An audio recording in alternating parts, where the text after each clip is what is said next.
It all began with an octopus. I was drifting off to sleep on a dark and stormy night, and I made the decision to start practicing my drawing skills more.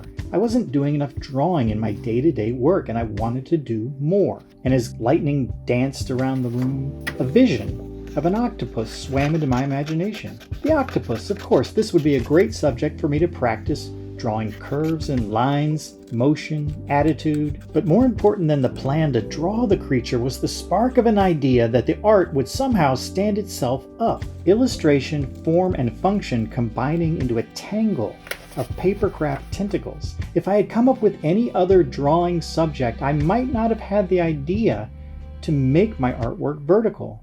It was a powerful idea, so I groggily got out of bed and sketched the idea down on paper before going to sleep.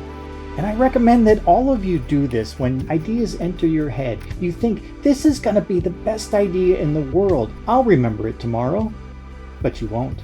The next morning, I looked at my sketch, and even in its crude form, I could feel the magic within it. It's like the octopus wanted to come to life all on his own in three-dimensional form. So I had to do it. I had to create it.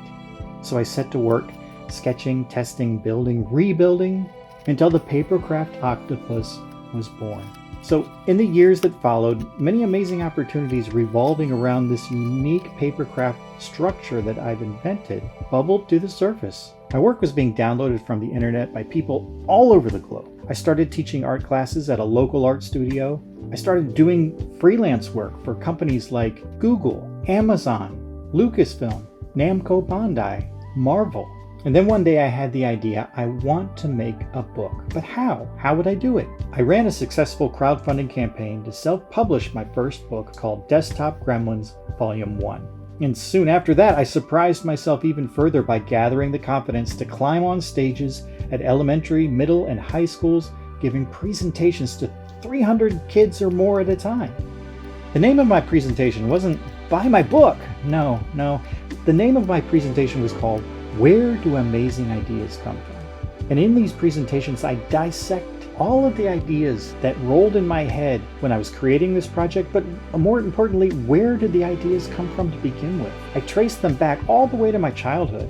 I hope to inspire all of the young eyes that were watching me present to pay attention to those little nagging things that enter their imaginations and make them think, this is cool, this is neat, what could I do with this? And I start every one of those presentations with the story of a dark and stormy night and an octopus. And to this day, that crude late-night sketch of the octopus sits close by me in my studio, a constant reminder to never give up on my dreams. So please, don't give up on yours.